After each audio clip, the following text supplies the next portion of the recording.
My name is Average Joe, and I'm a proud geek with expertise in movies, superheroes, and animation. My name is Beef Pork Ribs. I'm a fine repository of esoteric knowledge, which I suppose most people would qualify as geeky. Though I dabble in many fandoms, my main areas of expertise are anime, movies, and Belgian comics, with a strong recent insurgency of D&D. Our mission is to bring nerd and geek culture to the masses by sticking it all under the microscope. Welcome to the Bat Jar Podcast.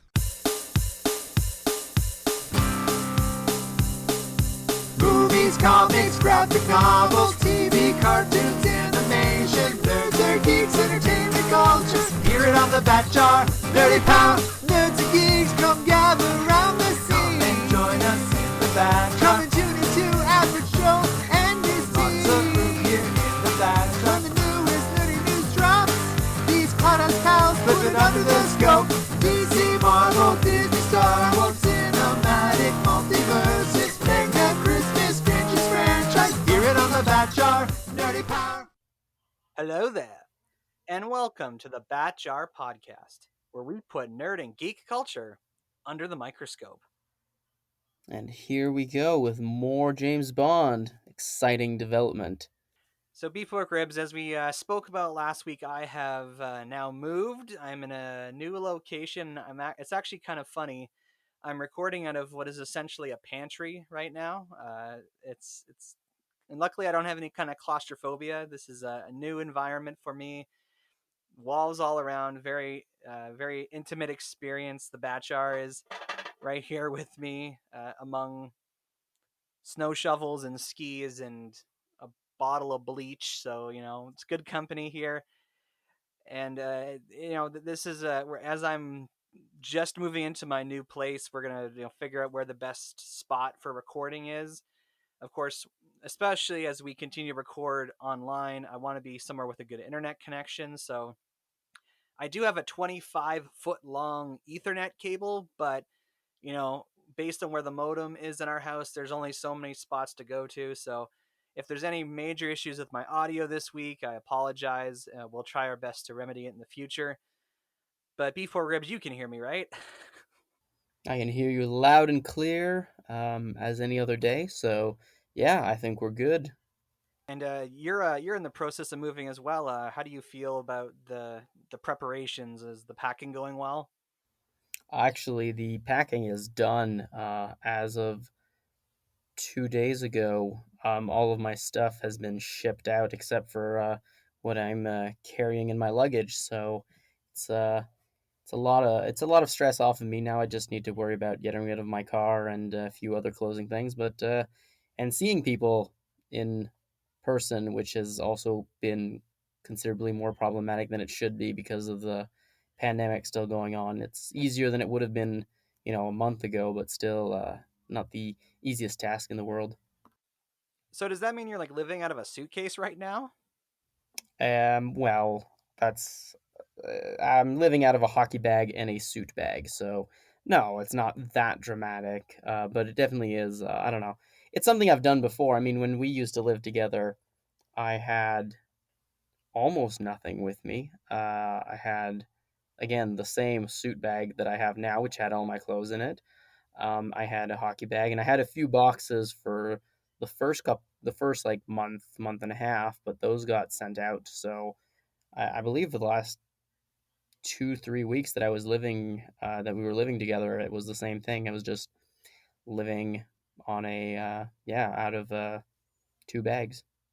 It's not too bad. I've gotten used to it as I've moved a lot in the last few years, so it's kind of at any given time I'm pretty close to being able to pack everything, so I don't feel it's too problematic. The biggest thing was packing up my desktop so I can't play games. That's very unfortunate. Well, I don't move nearly as much as you do. It was 4 years ago that I last moved, and I don't know how else to say it. I have a lot of stuff. Got a lot of Christmas stuff. Got a lot of nerdy and geeky stuff. Got a lot of clothes.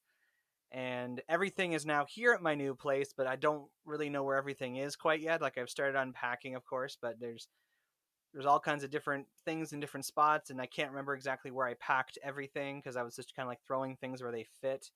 We have a lot of weirdly, odds and ends kind of things, and even this morning, I woke up to my familiar alarm clock, but I had this weird moment of where am I right now? Like it still feels like I'm doing like a sleepover at a friend's house, or that I'm like at a hotel. Like it's still fresh, this whole experience. And the one casualty of our move is the couch that we wanted to bring over to the new place. We got it out of our apartment. We got it on the moving truck.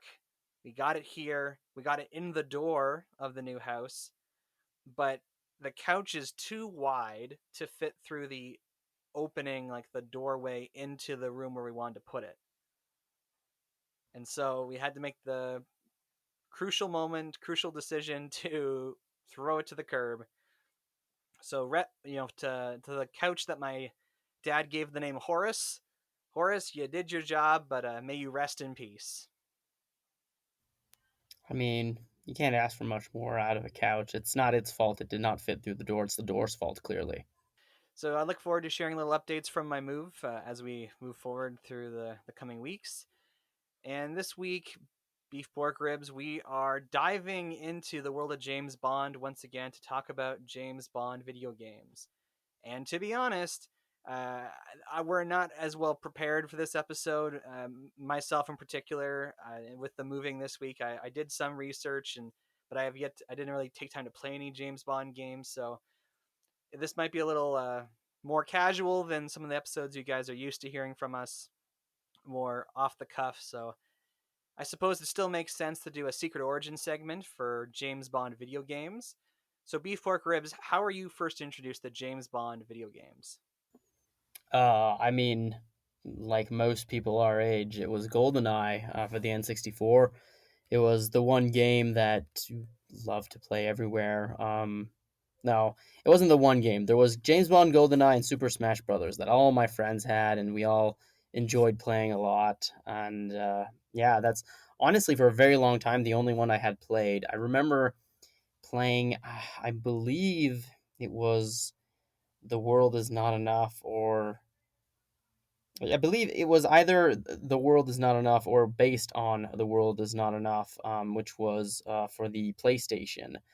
Uh, and remembered being like, wow, this game is terrible compared to GoldenEye, and kind of weird, but at the same time, I had a big bias towards a game that I'd spent countless hours playing with friends and I absolutely loved. So, yeah, played GoldenEye and then was vaguely aware of other games, looked them up while researching for the podcast, but a lot of them I'm just like, this just seems like really, yeah, a lot of them seem, and I guess we'll talk about that more, but like a lot of them seem like not really their own game, and that was, I found kind of unfortunate.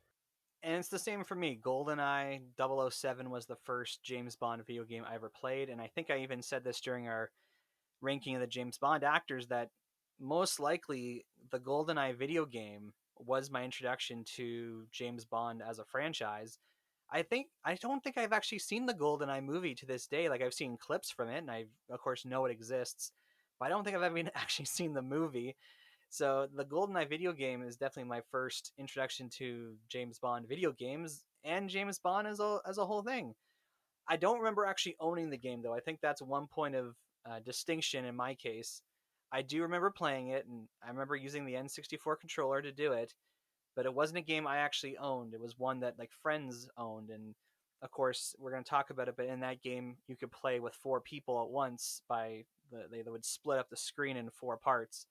So I distinctly remember playing that game with other people, and from the very beginning of my life as a video gamer, uh, I was not very good at shooting games, and so I don't think I played GoldenEye consistently because I wasn't very good at it, and I was at that age as a gamer, I was very discouraged by anything that I wasn't good at, so I just sort of stopped. I didn't try hard enough. So I think that's really the only James Bond video game I ever played myself. My younger brother King Boo has very fond memories of Nightfire for the Nintendo GameCube. But other than that, that's pretty much it. Pretty short and sweet. And just to give some bit of history here for James Bond video games within the confines of the Secret Origins segment, the first James Bond video game was published in 1983 by Parker Brothers, of all people, who are, generally known for board games. And it was just called James Bond 007. And most of the consoles it was for were like the Atari 2600 and the Commodore 64 home computer.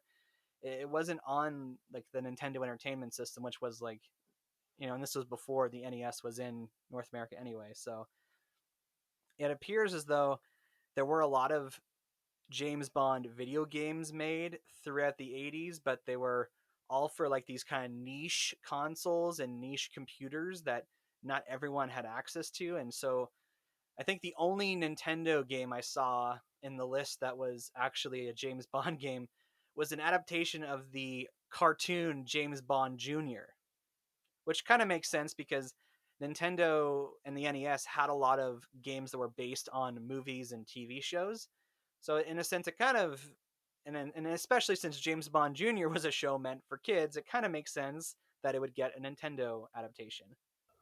Yeah, but I mean, it's an interesting thing because like I feel like it's one of those franchises because there's so much in the James Bond franchise, like you could literally slap the name on like a poker game and say it's like James Bond poker and you could just like slap it on almost like any kind of action game, any kind of shooter and just say, "Oh yeah, it's James Bond" by changing kind of the characters of the name. So I was actually surprised like even though when I was looking at the games, a lot of them I had never heard of, but I was surprised it wasn't higher than that. Like, because it is the kind of thing like you could have like choose your own adventure thing based on the movies or based on the novels, or like there's a lot of like different. Like I was just thinking about like video games at large, especially like older computer games, like the ones you used to get in cereal boxes or the ones that you used to get for like you know. $10 at Staples because nobody ever played them, and I was surprised there wasn't more of them that were James Bond. Maybe it's because the licensing rights were just too expensive and you had to make the money back in some way, so you had to make a good game. But I was a little bit surprised by that. But at the same time, some of these consoles that weren't really big yet did have James Bond for the game. So I think it's. I mean, I wouldn't go through the effort of getting Commodore 64 in order to play them. Although I'm sure if we dug enough, we could find an emulator and try to play them. But I thought it was just kind of interesting having them like that, you know, just called James Bond because also, especially the older games, I'm like, well, you could have had a text-based game about James Bond. It's not that hard to do something like that and be pretty cool. Or you can have a card game that are kind of easier to code. But most of them ended up being big action games. Yeah, a lot of the old Commodore 64 type games seem to be like side scrolling action games, kind of like in the vein of Super Mario. So you're playing as James Bond, kind of moving through stages and taking out enemies. And I think I saw one of them where it was actually all about driving and like it was like you're in a car the whole time. But for the most part, that was kind of the style they chose to go with. And I think it was GoldenEye on the Nintendo 64 that decided to turn the whole game into being like a shooter. And that's and we've talked a bit about the console wars over the years and how video game consoles kind of went from being 8-bit to 16-bit, and Sega kind of came in there, and then you had like the N64 being 64-bit, and then you had the PlayStation that introduced like CD based gaming at a higher level, and then you had the Xbox. So at the point when GoldenEye came out for the N64, the Nintendo 64 had been out for at least a year or two already. And from what I understand, the initial idea was to have the GoldenEye video game come out the same year as the GoldenEye movie, which makes sense. You want to tie it directly into it. However, the company that was developing GoldenEye for the N64, called Rare, ran into delays, and so they opted, instead of like, putting out an incomplete game, they decided to let them kind of take the time they needed.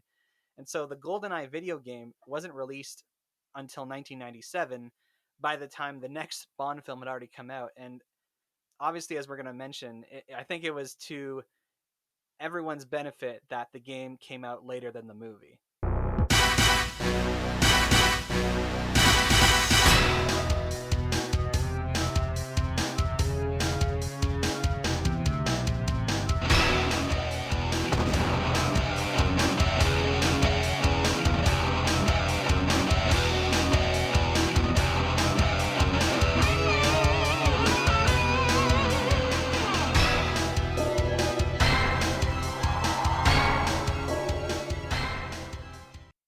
Yeah, and I mean, like, it's also like at that point, like Rareware had its kind of like, it already had its um, reputation for making good games. Like it wasn't the first one that they did. Like they already had some pretty decent games that they had made with Nintendo at that point. So it wasn't like, we were just deciding, oh yeah, no, this is need to rush this. They were like, yeah, no, this is a company that has already created games for us that we kind of are able to, you know, accept as being, um, being good and being able to create something good, especially because like not so much for the console, I guess. They weren't that big in it yet, but like they done a fair amount of like Game Boy game and NES, SNES games. So it seemed pretty, you know, normal to think, yeah, no, they would give them more time. And yes, as you said, it's we're all very happy that that's happened because GoldenEye, even to this day, is kind of iconic. Regardless of how you feel it's aged, most people our age are still like, yeah, but it was amazing when it came out, and it still is fun. Yeah, I mean they made the Nintendo 64 version of Donkey Kong Country, Banjo Kazooie, a game I know you've played before, Conker's Bad Fur Day. So they definitely had a reputation for making good games, and I guess Nintendo and whoever has the rights to James Bond decided, yeah, let's let them take the extra time to make this game. It is kind of funny though, because I part of the research I did for this episode, I learned a bit about the making of the GoldenEye game, and apparently the multiplayer aspect where you could play with four people at once. Then again, this is all common sense now for people who play video games. It's like, yeah, you have the story mode and you have the multiplayer that you can do with your friends. Apparently it was like a last minute decision to include the multiplayer. Like they only decided that like 6 months before the game was released, which I find fascinating because we're going to again talk about the impact of this specific game, but I feel like the multiplayer is what stands out the most when people think of GoldenEye.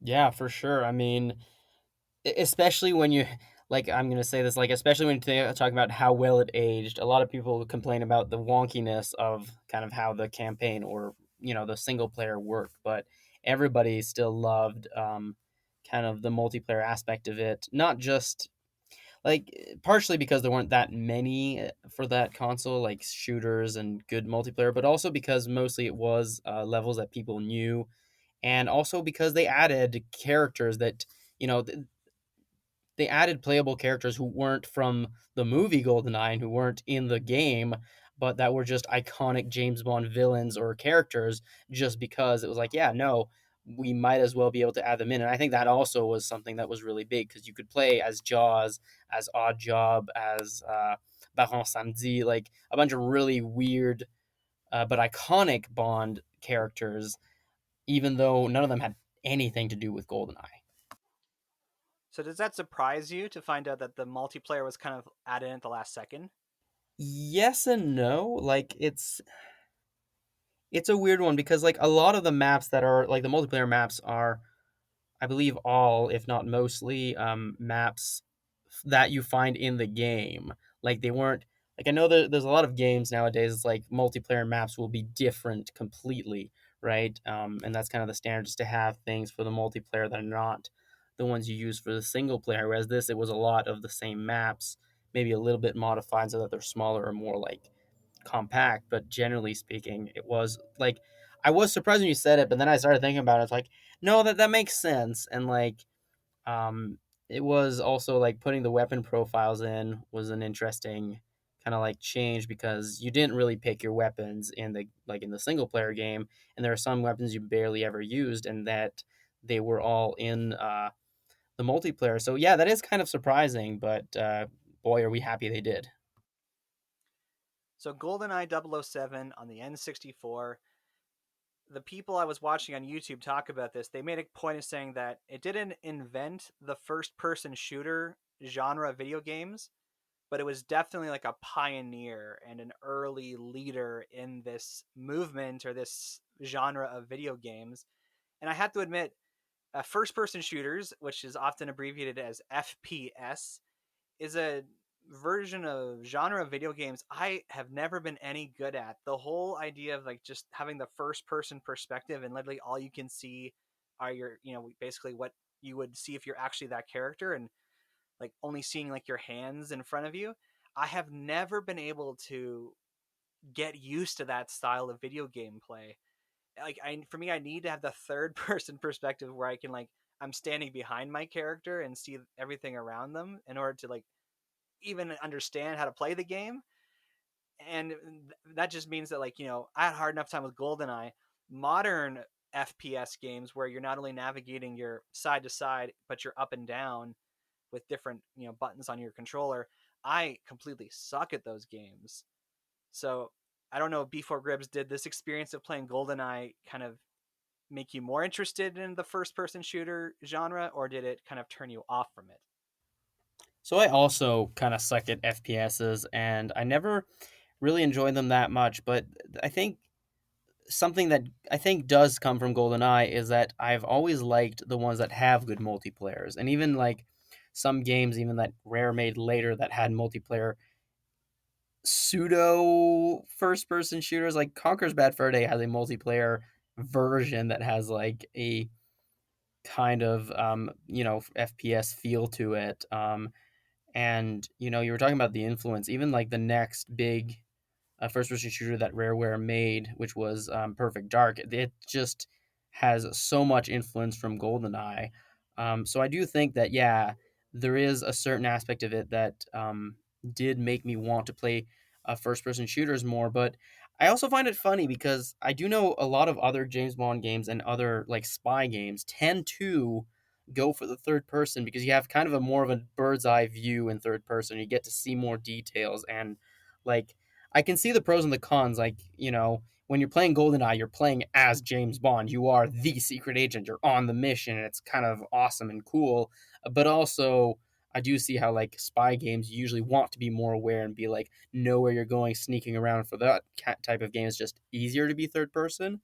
So I don't know. The immersion was cool though. You were playing as James Bond. You were the one shooting people, even though the aiming mechanism for the N64 was god awful. You talked about more modern ones, which are a little easier to navigate, or a little harder to navigate because you got the sides and the aiming. But at least now you have two joysticks, one to move and one to aim.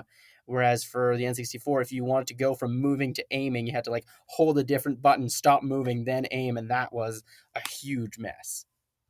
Yeah, it's kind of funny. I'm like, as you're like talking about it, I'm imagining my experience playing it, and the thing that always kind of stood out to me is whenever you die, your screen would kind of be filled with blood, like the opening of every James Bond movie. And that happened to me a lot because, like I said, when I played with my friends, I was the one that kind of got nerfed a lot because I just was unfamiliar with the maps where we were playing. I had terrible aim.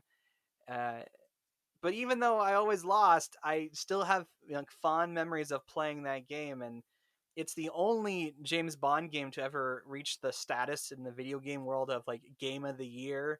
And this GoldenEye game actually sold over 8 million copies, so it was a phenomenal success when it came out. So I guess the question for you, Beef Pork Ribs, is like if you had to think of like the one thing that GoldenEye did for gaming, would you be able to like pin it down to like one thing? I think, yeah, like we talk about the multiplayer one a lot, but I think that if we pin it down to one thing, it was an accessible 3D first person shooter.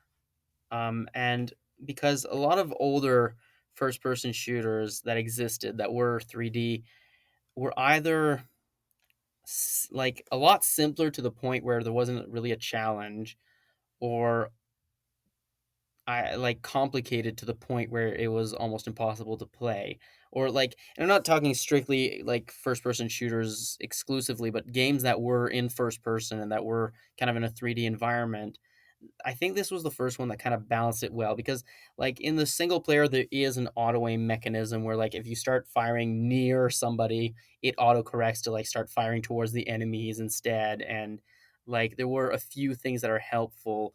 Like, I guess if I had to like weirdly those like small quality of life things and the fact that the multiplayer was really exciting and could be modified in a lot of ways, like amount of deaths, time. I feel like that's also something they kind of innovated, is the different ways to win a multiplayer game for a first person shooter, which like all FPSs now do exactly the same thing.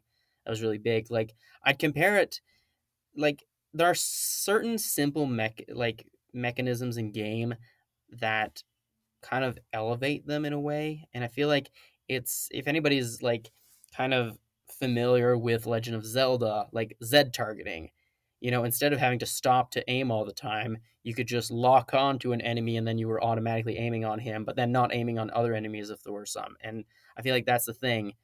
James Bond GoldenEye had a few things like Z targeting, not exactly that massive, but like being able to change your point of view, being able to change where you're looking, because that's another big problem that certain other um, first person and even third person shooter of the same time had the problem of like camera angles being impossible to navigate. Whereas this, you could change where you were looking and how you were looking. So I think it's just like small quality of life, but also the fact that it was in many ways the better and first good like first person 3D shooter. What I can't understand why, and none of the research I did made like have found a real answer to this. But despite the phenomenal success of GoldenEye for the N64, when it came to making the next James Bond game, Nintendo and the company, I guess it's the Broccoli family or whoever is like the producing arm of James Bond, they chose not to work with Rare again. For whatever reason, they decided to give the license for the next James Bond game to Electronic Arts, who, listeners of this podcast will know we've kind of like said a lot of things about EA, as it's known for short, about their sports games and how they kind of just essentially make the same game every year with like minor edits.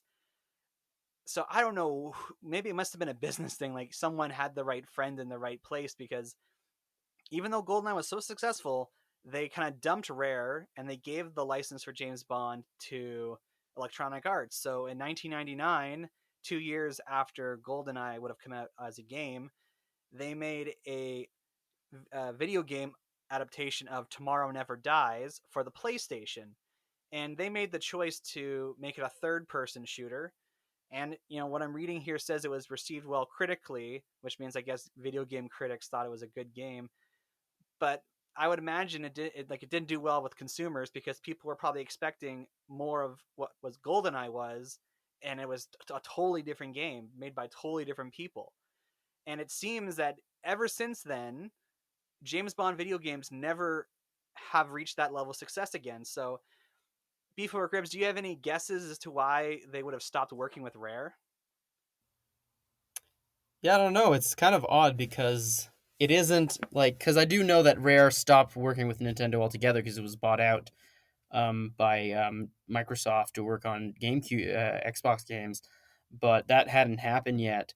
I think it may have had to do with possibly them, but maybe it is because Rareware was exclusively making Nintendo games at that time, and maybe they wanted to have, because Electronic Arts made, EA makes game for different consoles and different platforms. Maybe that was the appeal. They were trying to have a game that could be played, both on PC and the PlayStation, have it somewhat more accessible. Um, Whereas the other thing though is to remember in 1990, like at the like 1999 to 2000, Rareware was stacked with games that they were making.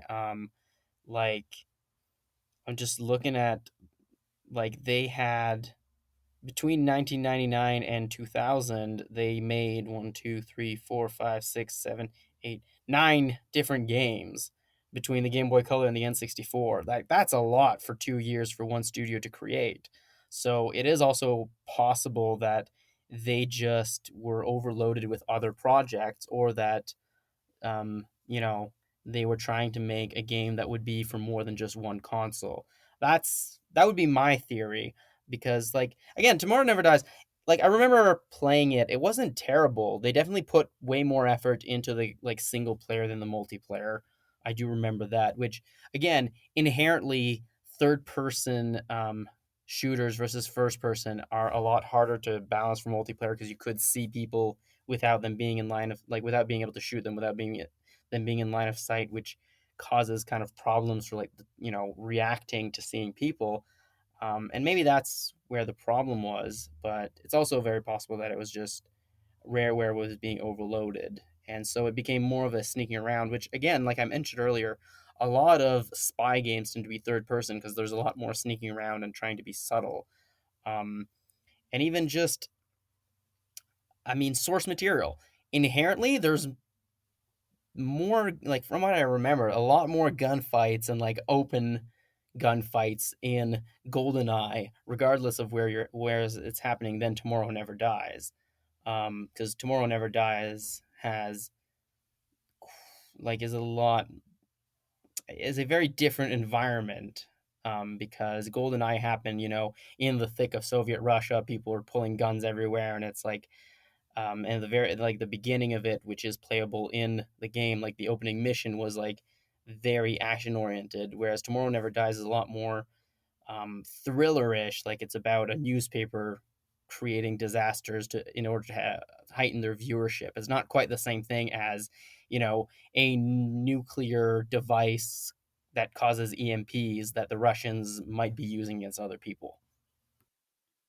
Yeah, so EA had the license for James Bond games for 6 years, and they more or less came out with a different game every year. And it seems like none of them ever like hit critical mass in terms of popularity. Like a lot of them, for various reasons, were received well again by the critics, but it seems the fans never quite fell in love with these different games as much as GoldenEye did in the '90s. And my brother King Boo, he made a point of saying he has very fond memories of playing Nightfire for the Nintendo GameCube.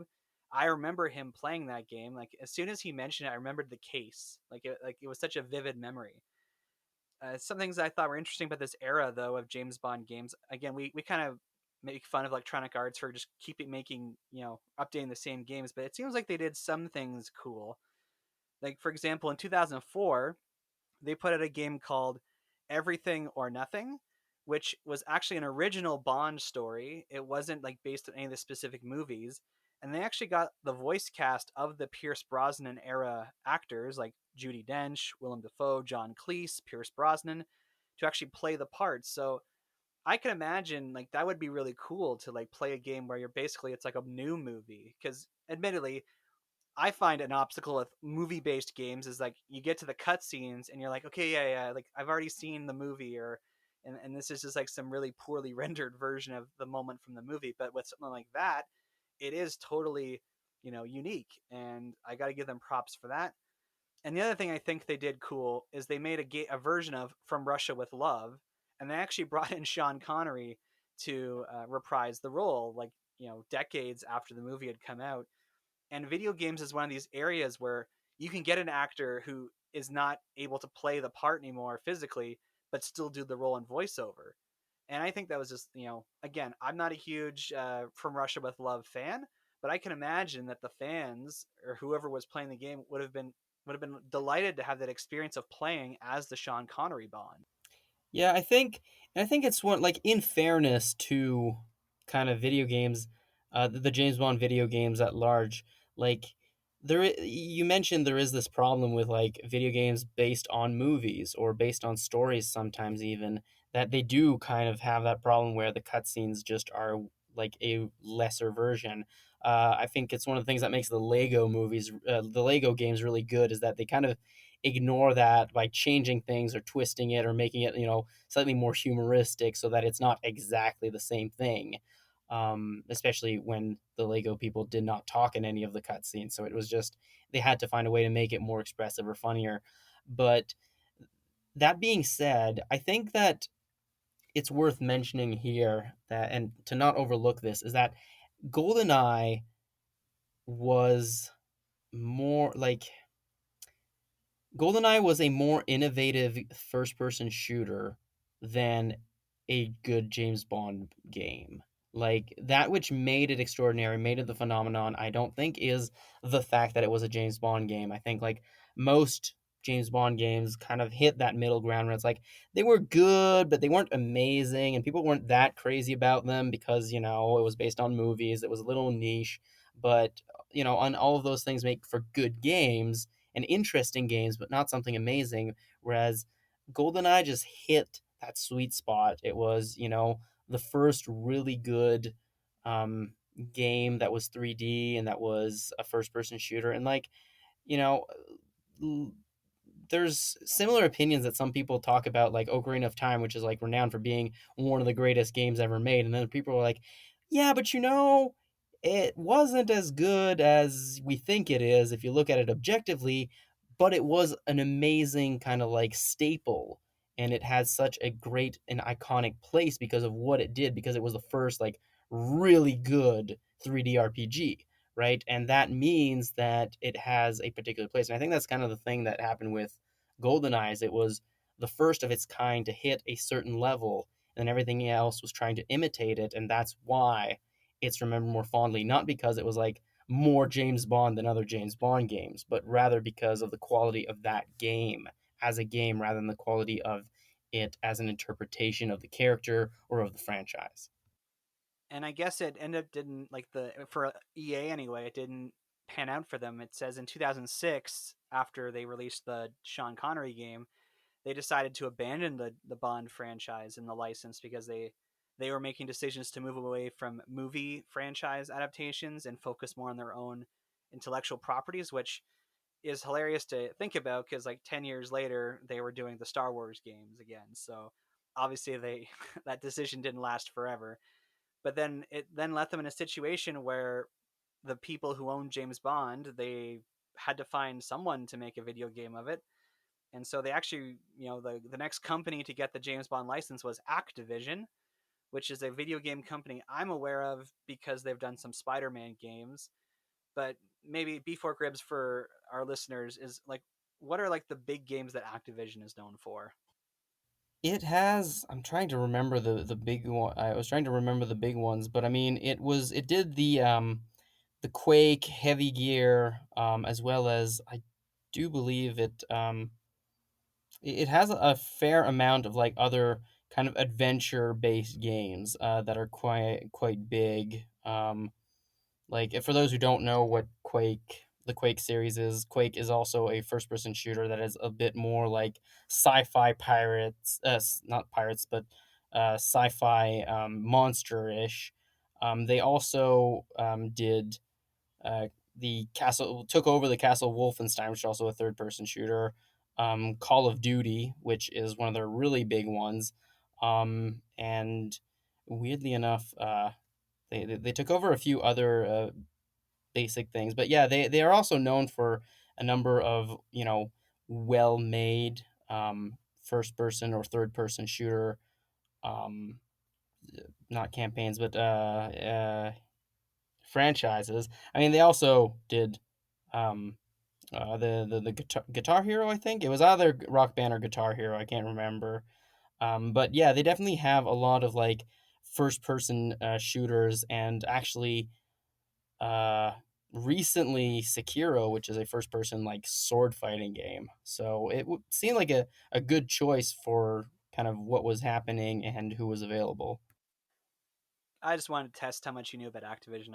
I hope I didn't put you on the spot there, but although all that to say, Activision put out two James Bond games, an adaptation of Quantum of Solace in 2008, and then a game called 007 Legends in 2012, which was the last James Bond video game ever made. And as I thought it would be, the Legends game is supposed to be like it's representative of the entire like history of James Bond because it came out in 2012 on the I guess that would be the 50th anniversary from 62. That's 50 years. Yeah, I think so. I'm not good at math, so people can correct me if I'm wrong by sending us an email later. But anyway, all that to say, Activision made a couple games. I understand with the Quantum of Solace game, they introduced a lot of the stealth elements and had him do takedowns because that was kind of like the flavor of those Bond movies. And honestly, like watching gameplay footage of it, it made me think of like the Batman Arkham games where so much of it is based on your ability to be stealthy and like take out people before the guns start firing. So I think that what kind of goes to what you were saying earlier about more of an actual James Bond game, like the experience of being that super spy rather than just going around and shooting people.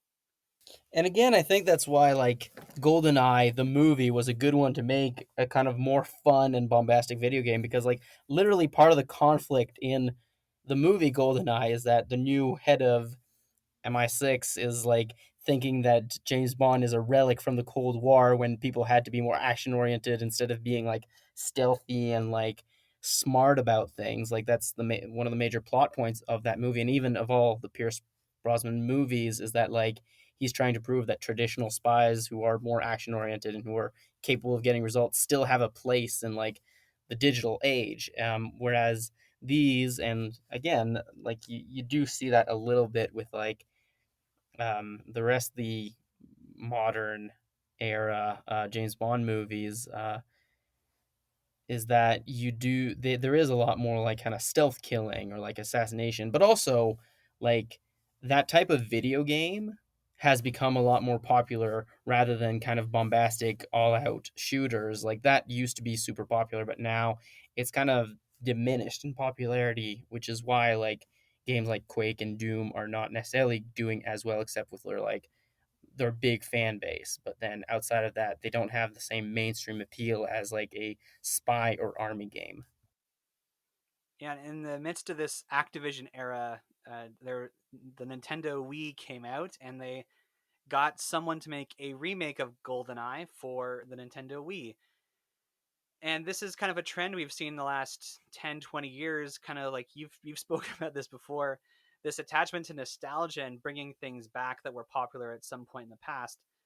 And in most cases, when a video game is remade for the next generation or for the modern generation of gaming, they have the old game to base everything off of, and they can just sort of update it. They can kind of like take what's already there and make it even better, update the graphics, whatever. But the issue that they ran into with this GoldenEye remake is that, as you mentioned earlier, Rare was purchased by Microsoft and started working exclusively on content for the Xbox. So because Rare had the game engine and all the actual insides of the GoldenEye game, and Nintendo was the one wanting the remake of GoldenEye, Nintendo had no way of legally accessing the game because Rare had it. So they had to try and build their own more modern version of GoldenEye from scratch. They even went so far as to replace Pierce Brosnan with Daniel Craig and have his Bond be the one going through the GoldenEye experience. And from what I've been told, because again, I haven't played this thing myself, I've only seen like footage of people playing it. It seems like it was not what people were hoping for. It was not received well. I think some people might have liked it, but it seems like it did not make the impact they were hoping for it to make. Did you ever get to play this game yourself? I haven't, but I think it's like I, again, I think it's like there are a lot of games that the remake doesn't necessarily work because it isn't in the same era or the same way that it used to be. Like I don't think a remake of like a straight remake of GoldenEye would do that well because a lot of the way the game plays out is very outdated. Like not just the graphics and the controls, but literally just the way it plays out and what we're supposed to do is kind of outdated, especially if there is like the James Bond Legends to cover like more different characters or different things that happen in James Bond. Like that was one of the big things for GoldenEye was like playing the multiplayer with different characters. And if you've already got another game that does that, but more specialized, I don't think there was a need for that remake. Like there are a lot of older era games that you can remake and that should be remade because they had something that kind of like was special about them, not just for the time, but that kind of transcends. And again, like I talked about Ocarina of Time, it is different than GoldenEye in the sense that it was its own story and it was something that struck a chord with people. Whereas GoldenEye was like, yeah, it was a James Bond game, but like I personally like looking back on games from that era, I prefer the next shooter that Rareware made, which was Perfect Dark, which had more interesting guns, a weird sci-fi story, and better maps, but played very similarly. Like the engine was probably based on the one for GoldenEye.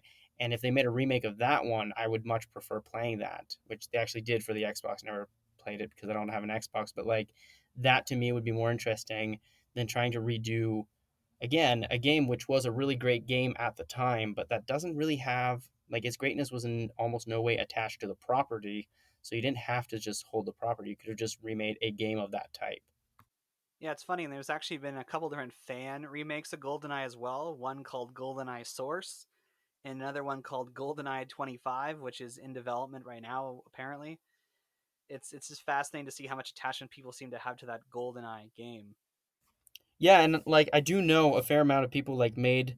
I don't know if that's what GoldenEye Source is, but basically they remade almost exactly the same, slight upgrade to the graphics, well to the frame rate, and they made it playable with like a mouse and keyboard for PC.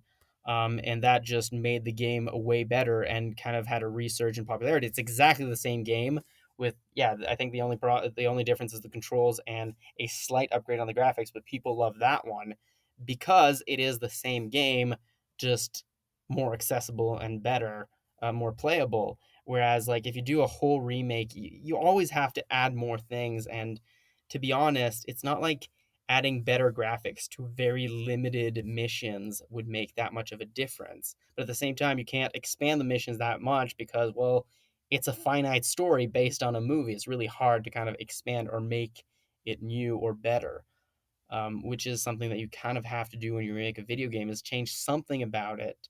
Either give it like a full graphic overhaul, which, you know, in an adventure game can be really cool because you're more immersed into the world. But like, do we really want to be more immersed into, you know, the Russian missile silo research base? No, it doesn't really matter. Plus, as you said, since it's based on a movie, we got the movie, we know what it looks like, and we can watch that to have kind of the full experience. Yeah, it says it was made using the Source engine, which I think is what's used for Steam, which I would assume means that it is the same game you're talking about that made it available for PC play. And that's kind of the end of the James Bond video game story because since 2012 there has not been a James Bond video game. And to kind of comment on this before, Gribbs, I found a quote that I want us to discuss here. It's from a man named Dominic Wheatley, who is the president of a British video game company called Curve Digital. And what he had to say was this: I'd be very happy to have a James Bond license. We could do a cracking game around that. These opportunities are overlooked by the bigger firms, since Electronic Arts and Activision had their own intellectual properties and no longer wanted to promote someone else's brand. I think that comes back to what I was saying at the beginning, where I was surprised at like how little different some of the James Bond games were, and I guess we didn't really talk about it that much. I kind of hinted at it when I was talking about Tomorrow Never Dies, or you know, the more the Quantum of Solace game that are like more spy games, which are more popular. But the problem I've seen is a lot of these games have become rehashes of other games, like I haven't played the Quantum Solace, but it just sounds like it was kind of a rehash of like the Hitman game or like other video games that already existed, which you could do with James Bond. Like I was talking about, you could have a poker game based on James Bond, or you could have like a multi adventure, you could have an RPG. Like there are so many things that you could do, but the most of the games have been pretty limited to this kind of like action first person or third person shooter, which to be honest, like the market is oversaturated with, and you could definitely do a lot more with the franchise. And again, there are so many good James Bond movies or more action oriented James Bond movies that haven't been made into games, and it would be incredible, you know, even if just a company decided, yeah, we're just going to make one game for every movie and get you through the entire franchise. How amazing would that be? Or just, you know, do all, you know, even if they just did all of the Pierce Brosnan games together, or all of the Sean Connery games in one game, or like, you know, every Bond's era as one game, that could be really exciting. And I do think that he's right. There is somewhat of a wasted opportunity on kind of James Bond and its popularity, but at the same time, I don't know if now's the time to cash in on it because, you know, James Bond is kind of hitting a lull for the movies. It's not so popular as it was in the 90s. Like, that was like James Bond GoldenEye also, you know, was at the height of kind of the James Bond film popularities as well. So it would be interesting to see how you would do that. But I do think that, yeah, there's still potential there. It's just hard to kind of it's hard to do video games based on movies, and it's hard to kind of move away from the history that the James Bond games have, especially with GoldenEye. And he also makes the point that video game companies are interested in making money, just like every other company in the world, and therefore they want to make money off of their own intellectual properties. They don't want to be making money for somebody else, which unfortunately, unless the Broccolis and I think it's Metro Goldwyn Mayer who own the rights to James Bond, unless they start publishing the video games themselves, that's always going to be the case. It's an intellectual property that's not owned by a video game company.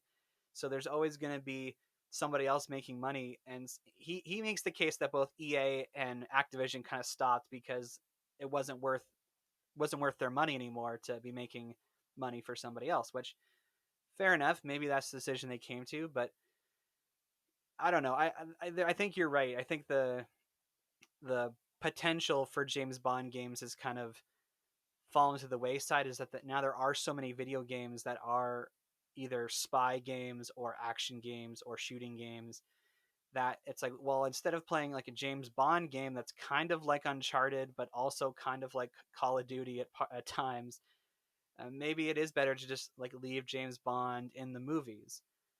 And we'll probably be totally wrong. Maybe some awesome James Bond game will come out in the next year or two, and everything we're saying right now is totally redundant.